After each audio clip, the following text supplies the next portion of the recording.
In 2020, the UK was hit with news that was quite frankly unimaginable. From this evening, I must give the British people a very simple instruction. You must stay at home. COVID-19. We weren't allowed to leave the house, we weren't allowed to go to work, and we couldn't go on holiday. And at that time, I had just received the keys to my new house. And if you remember back, that summer of 2020 was one of the hottest on record. So unlike most people who refurbish the inside of the house first, we actually thought we'd start with the outside so we could enjoy that nice weather. And we knew if we weren't allowed to fly to Ibiza, we needed to bring Ibiza to us. And it just so happened that we had a garden that could make this possible. So for our very first DIY project as new homeowners, we actually decided to build our dream garden and also my dream shed. So now you know exactly how this shed got here. I actually want to show you what's inside. Come with me. So as you walk into the shed, we used to have this as a big bar area. Now we had Leo 16 months ago, and since we've made this into a state-of-the-art bar, we haven't hardly used it because Leo has taken over our lives. So I think it's about time that we transform this shed into something new. So as a little bit of a starting point for this video, I'm going to take you on a tour of the shed of everything that we've got inside of here. You'll probably see, or as you know from previous videos, I'm obsessed with cloud lighting. Now this was one of our original ideas when it first came about on TikTok, and we gave it a go in here. And it doesn't look that bright in the day, but I will put some clips in this video of it on a night, and you can see how much it kind of gives that nightclub bar theme. We also went with the cloud lighting across the back of the bar, which looks absolutely insane. Now, I've been doing DIY for nearly 5 years now, since we got the house, and this was kind of like my testing point for getting good at DIY. So it's not perfect in any way, but we gave it a good go. Here used to be where all the bar stools were, so you could sit here and obviously be served drinks over the bar. Nowadays, it's just a storage hut for pretty much everything that I do on my day-to-day life. I've got tools up here, I've got drinks ready for the wedding, I've got my golf cart, I've got a Hoover, I've got my mountain bike, my golf clubs. It's just a storage area. Over this far side used to be a nice seating area where you could kind of sit down and chill. Obviously we'd have the bifold doors open in the summer and you could kind of look out into the garden.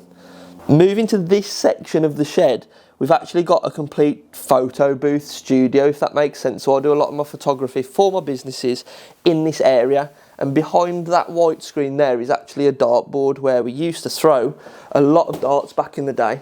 And I can't tell you the last time I threw a dart, it was probably about 3 years ago. And if you try and make your way through the lights, I know it's very messy, we've actually got a really big leak in the shed as well. Coming on this section here, you'll see it. Look at the state of that. And that is leaking from this roof, and that's one of the first things we're actually going to fix before we get round to doing anything. But yeah, this is the bar section. So we actually built all this out of IKEA units, and it's a fully fledged kitchen basically. You've got your sink, you've got an under-counter fridge, but as I said, everything is just in the way. This shed is absolutely beautiful, and we can't do anything with it at the minute because there's just stuff everywhere. A lot of it is drinks for the wedding because we've got our wedding coming up in a few months' time. So we're storing everything up here until we take them to the venue. But yeah, this bar section was, well, it used to be a work of art, but it has just been absolutely neglected the past year since we had Leo. So I actually want to swap things up round here so it's more suited for Leo and for us with this coming summer. Now, if you turn round, you'll actually see one of the best parts of the shed, and that is this custom booth that I had built. So this is a near 3 metre by 3 metre booth, and as I said, I can't get in it because there's stuff everywhere, but you can actually seat a lot of people, and we used to sit up here on an evening and watch the boxing, watch the football and all the sporting events. It was brilliant. We've had a lot of parties up here and in the garden over the past 5 years of owning the house, but all that has come to a close the past year because we've had Leo, and I think this shed is just going to an absolute waste, especially this area. Now there is one area of the shed that's not going to waste, and that is through here. So about 2 years ago we actually got rid of the hot tub section that you saw earlier in the video. We put a lintel in and we actually extended the shed even more on top of what we originally built, and this was to house my laser cutter for my number plate business. So if you follow me through here, you'll see this is where I work from. So I've got a lot of vape stock, I've got a lot of products that are coming out in the near future, I've got a lot of acrylic stock. This is where I work from, so I make all my products here, and this is where the magic happens. This is a CO2 laser cutter, and it helps me basically cut anything out of acrylic, such as these really nice house signs. We also installed a huge window because I wanted it really light in here, and you get that lovely view from the garden, and I can also see Leo etc. when he's playing in the garden, so it works really well. This end of the room is actually reused wardrobes. So these are my old wardrobes from out of my bedroom, and we thought rather than throwing them away, we'll turn them into a lot of storage for the shed. So I actually keep a lot of stock in these etc. And later on in this video you'll see that we actually are going to keep these wardrobes and turn them into something else, which I've got a really cool idea for. But yeah, that is the shed, and now you've seen pretty much every part of it, I think it's time to actually start changing things up. And the main thing I want to do to start off with is actually get rid of this bar island, because it's not used anymore and it's actually dividing this room pretty much in half. I think once that's gone, it's going to really open up this area. Now my idea is all these worktops and IKEA units are actually, well, pretty much brand new. There's not a mark on them, and the last thing I want to do is throw them in the bin. So my plan is to move these units and this worktop to this back wall, so we've just got one huge run of IKEA units. And then further plans, maybe in this video, maybe in the next video, we're actually going to sell this booth because I think I'll be able to get good money for it. And then we're going to put in a partitioning wall here. My business is getting busier and busier out of that room, and I'm quickly running out of space. Plus, I would like a really nice office desk and setup in there. So I haven't currently got the space. So I think adding this partitioning wall and closing that in to expand the business side of the shed would be a really good idea and allow me to have those extra features that I need. The first thing we're going to do on this shed, other than patching that hole, which we need to make a priority, is actually ripping this centre section of the bar out. It's taking up a huge amount of space, and if we want to start working on that side of the shed, we're going to have somewhere to store the booth until it's sold, and I think here would be the perfect area. So I'm going to go and get some old clothes on because these are far too nice to be working in, and we're going to get ripping that centre section out. Okay, the work clothes are on, and it's now time to start ripping out this bar section. It should, in theory, be fairly easy. I put it in place so I know how it comes apart. There is only one issue. Every single one of these cupboards at the minute is full of stuff, and all around the bar area there's just stuff everywhere. So I think the first thing I'm going to do is set you up in the corner on a little time lapse, and we are going to try and clear as much space as we can so we can freely access these countertops and cupboards underneath. I think as well, just to do things right, we should also take down the lighting studio, condense it down as much as we can so we've got as much space to work with as possible. Here we go.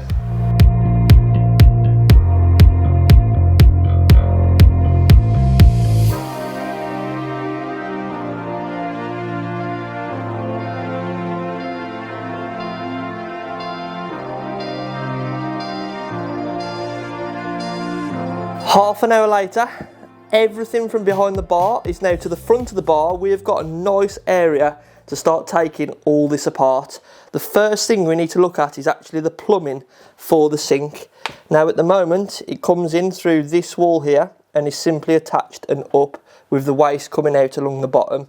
We have also got the Ethernet wire for the Wi-Fi for the shed. So I need to look at disconnecting that, and then obviously breaking the seal along the silicone here.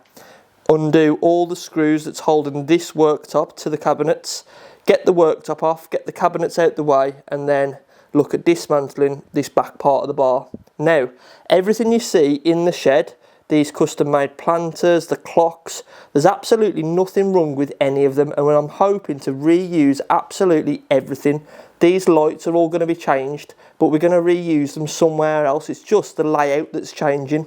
The only thing I think we need to get rid of is obviously the booth. I'm hoping I can sell this for decent money and it'll pay for the woodwork and stud framing plasterboard that we need to renovate this section here. And now that I've took down the studio, you'll also see that the dartboard's back on show. I cannot tell you the last time I threw one of these fellas at that board, but we're going to reuse it. That is going to be moving over there. This is going to be the runway for the dart section, I think, at the moment. But let's start by getting this taken down. I wanted to remove the counter with the sink in place. I didn't want to break the silicone around the sink, and in order to do this I had to first disconnect all the pipework and plumbing under the counter. The pipework for the sink and the Ethernet cable is now disconnected, and I've actually just removed one of these little bolts to show you. These are all clamping each cupboard underneath this countertop together. I'm now going to go through, remove all of these and the other screws that are holding the cabinets to the worktop together, get them all apart, and hopefully this should start coming away a bit like a jigsaw. I'm also going to use this that I've just emptied the excess water with as a little pot for every screw that we take out so we don't lose it. I've learned from previous mistakes. Let's get screwing. So after removing about 20 of those screws that were holding the cabinets together, I actually cut the seal of the silicone along the top of the worktop. I then decided to get a hammer and chisel and start taking off those little briquette tiles. However, after 2 or 3 were quite hard to get off, I decided to stop that and use some brute force to start pulling at the counter. However, a few minutes had now gone by and the pipework I'd removed from under the sink actually gave me a nice surprise. Let me tell you, the waste for that sink stinks. Whew.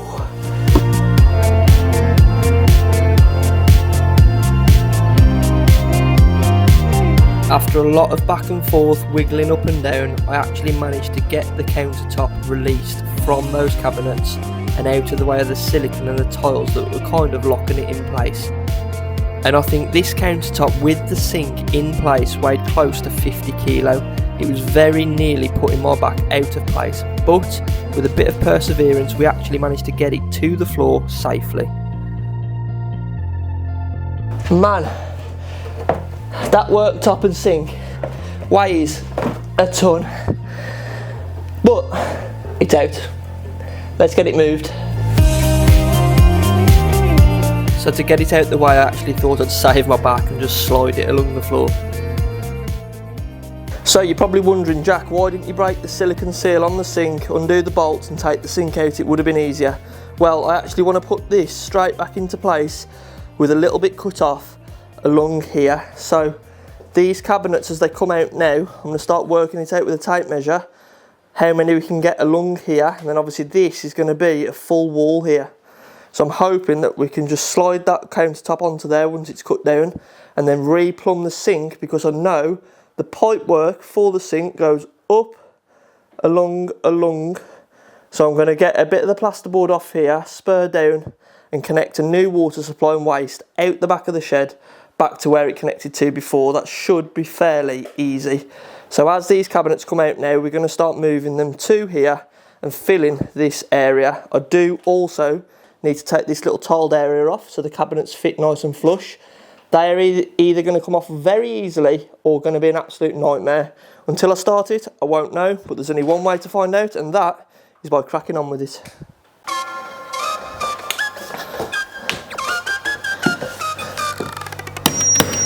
And yep, you guessed it, they were far from easy. Each one of these tiles I'd only originally put on with 4 blobs of no nails, and for some reason they were just welded to the wood. I think looking back on it, using such a thin narrow chisel actually probably wasn't the right thing to do. I could have done with a wider one, spreading that surface area, but you live and you learn. Whew, that was a graft. You're probably wondering, Jack, what about all this damage here? Well, those cabinets we're about to move are going to butt right up against these now and screw together and clamp, so you're never actually going to see any of this. Let's get some cabinets in place and see how it looks.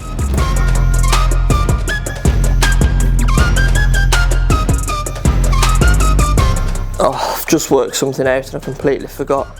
When we made this section out of 3x2, we screwed this section to the back of these cabinets. So for me to release the screw, I'm going to have to go from that side through this wood into here, which means we're going to have to get that countertop off and actually disassemble that part of the bar first to release these cabinets so we can move them to there.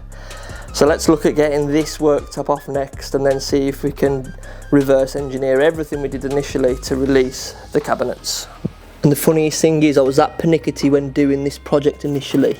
We didn't want no screws on show underneath, so all the screws are actually built behind here into this wood and behind here, behind these tiles. So I've got a feeling I'm going to have to fetch these tiles off to be able to access the screws to that countertop. And I actually want to keep this countertop because this, I'm hoping we can use in there for my new office desk. So I don't know really what to say at the minute other than it's going to be a nightmare.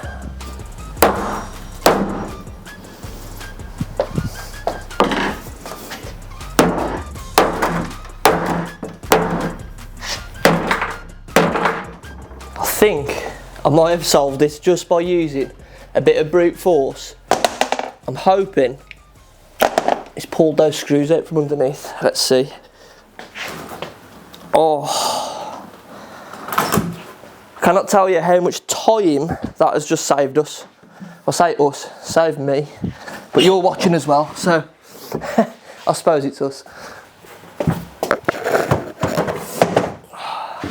One thing I'm quickly realising as well, space is becoming an ever-growing issue. I don't want to put anything outside because if it rains and it's all wood, it's going to get damp and I want to reuse everything. So I need to try and find space somewhere for this countertop. The only problem is, it's 2.4 metres long and weighs an absolute ton.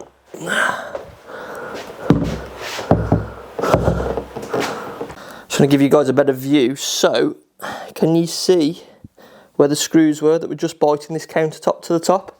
That hit of the hammer actually managed to release these screws slightly into the wood grain, and then we were able to pull it off. My problem is this frame is screwed into the backs of these cabinets here, and to get to those screw heads I've got to take these tiles off and work out where they are. But because we're not going to be using any of these tiles, I actually think if I take out these big screws, this should become quite flimsy, and I'm hoping I can then pull the threads out the back of the screws, releasing those cabinets. And if I can't, pretty much all these tiles are going to have to come off, and that is going to take a very long time. So cross your fingers and wish me luck. And for once, luck was actually on my side. The screws that were holding the cabinets to that main upper bar area were actually only in by about ½ an inch. So by wiggling the cabinets, I actually managed to release the thread just slightly and pull them away, which saved taking all those tiles off to try and find the head of the screws the other side of the counter. And I simply repeated this process, I think 5 or 6 times, and we could finally then get these cabinets along that back wall.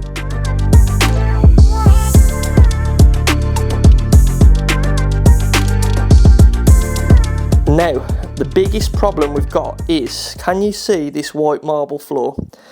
This was laid after the kitchen was put into place because we had a big leak in here and it destroyed the old floor. Now there is still parts of the old floor here, which was like a dark slate colour.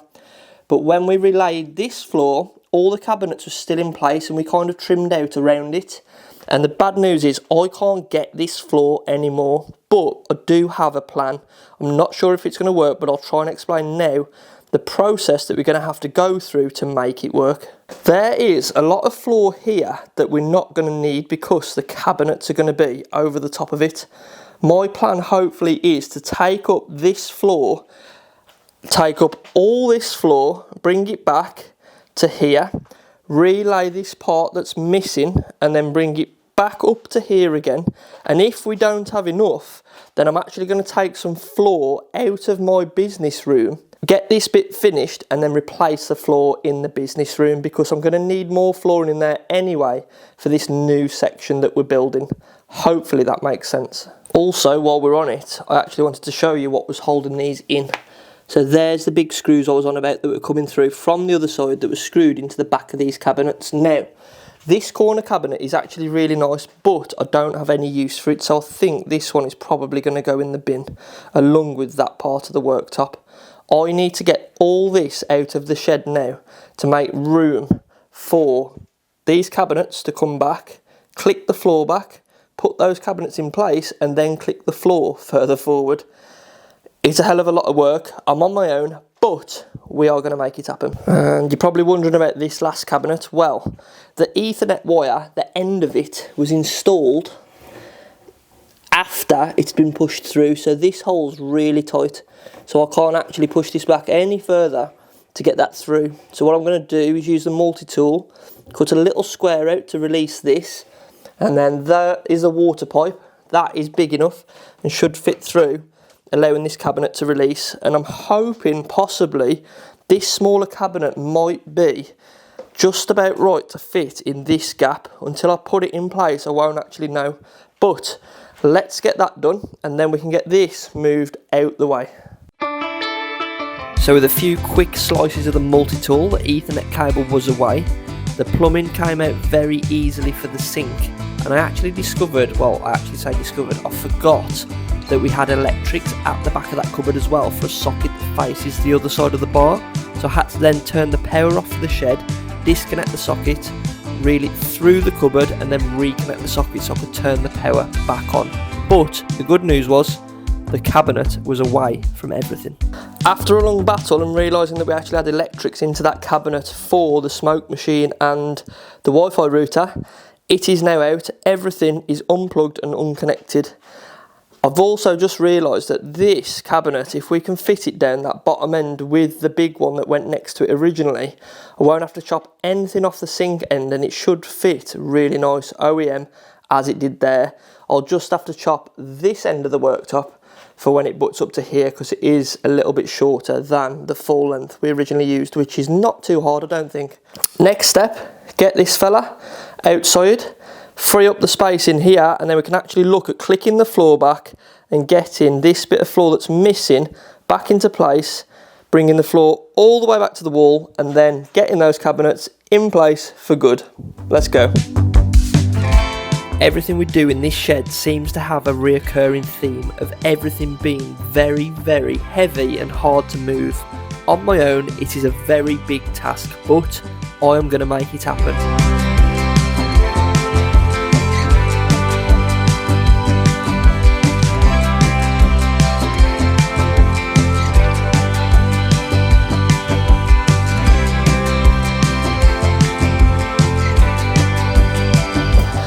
After a huge clean up on aisle 7, we've now got this space, which is a lot bigger than it looks on camera. I would say from here to there is roughly about 2.5 metres, which is going to make a really nice area for something new on that wall. The next thing we've got to do is unclick all this floor back to here. Now, when we installed this new floor, I actually self-leveled part of the floor because it wasn't very level when the guys originally laid the foundations for the shed. So I'm thinking I might have to buy one more bag of self-level and just level this area just to smooth that gradient. It didn't matter before because the cabinets were there, but obviously now this is going to be a walkable area.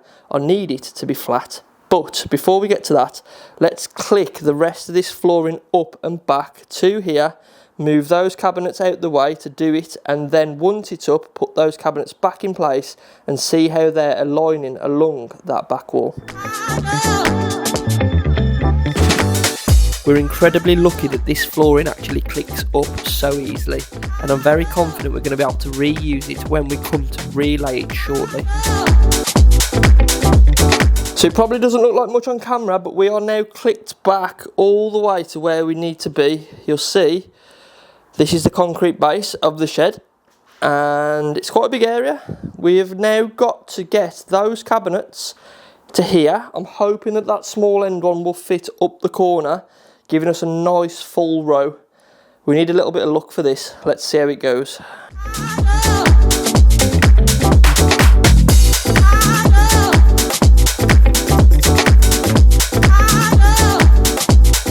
There you go. That is all the cabinets in place. We've got now one huge run all the way along this back wall of under-counter storage basically. There is a lot of storage here, and I'm hoping I can just cut down one end of the worktop and that will then fit on there. The problem is we can't cut down that end of the worktop until we've put that stud wall in across here, so we know exactly how far to cut it to. I actually have one more thing I want to get done, and that is self-level this part of the floor. I don't know exactly how long it's going to take to dry. It's not that thick, so I think not very long, but I don't want to risk it because I need a full day on the shed tomorrow as well. So I'm going to pop to Selco. I'm going to go and get a bag of self-level and a whisk, and then we're going to get it mixed up and poured onto here to leave it to go off overnight, ready for tomorrow.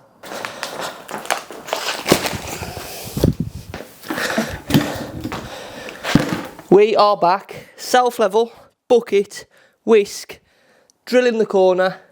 Let's get some water in it, let's get it mixed up and let's get it poured. No messing around. I've actually used self-level quite a few times now, so I feel fairly confident in knowing what I'm doing. So you mix this with 5 litres of water to 20 kilos of self-level, let it go off for a few minutes in the bucket, whisk it again, pour it out and let it find its own level. Then I actually used a makeshift squeegee, which was an old bit of floor because I forgot to buy one earlier, to scrape it back from the highest point to the lowest point and blend it out. And the only thing left to do was to leave it to set overnight. But the question was, had it dried overnight? And the answer to that was yes, we now have somewhat of a level floor. And now that the floor was dry and level, I could now start reinstalling that floor that we clicked up earlier in the video. Now some of this flooring, when I clicked it up, had actually got damaged and the edges were a bit naff. And then other parts of it had actually had scratches on it for the 3 years that it has been down. So I was being quite particular with which panels I reused, knowing that we've got a lot spare in the business end of the shed. I actually then decided to start moving the booth table out of the way. So this was going to go from the right hand side of the shed to the left, and then a lot of my filming equipment could then go on top of that table, freeing up more space in the business end of the shed so we could start taking those tiles up. This worktop is taking up a lot of space and I'm really concerned about the sink sliding and actually cracking, so I want to get that onto these cabinets.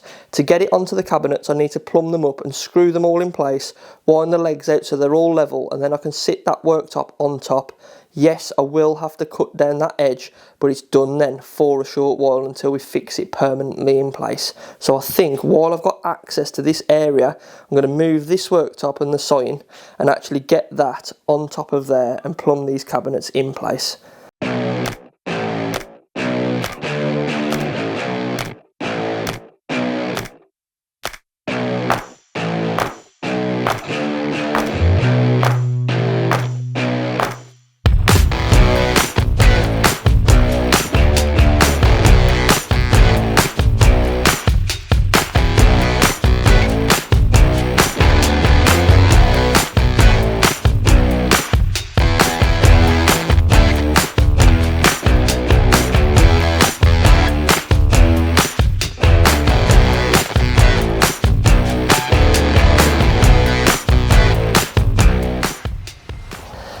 After a solid 45 minutes of being on my front underneath these cabinets screwing the legs, I can now confidently say that they're pretty square. The only thing we've got left to plumb up is actually the doors on the front, but I can do this at a later date.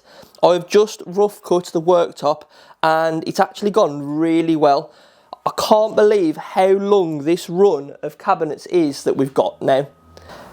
I think I'm going to call it a day for today. I'm absolutely shattered, my back is killing and I've got loads of work to do as well, so I'm trying to find a balance of work and filming videos on the shed at the minute. Thank you so much for watching. I'm really hoping that you're enjoying the DIY content again. I know a lot of my original subscribers from the unit refurbishment have actually been waiting for this DIY content. Do not worry, we have got a lot coming on this shed over the next few weeks, and I'm going to try and get one out for you once every week, and it's actually going to be a lot longer in length. You'll probably notice that in this one. If you've enjoyed it, hit that like button, leave us a comment about everything that I've probably done wrong in this video, and if you've enjoyed it that much and you haven't already, click that subscribe button. It means the world to us. Thank you so much for watching, and I'll see you in the next one. You got me feeling like a firebolt high in the sky, looking like a thunderstorm, boy.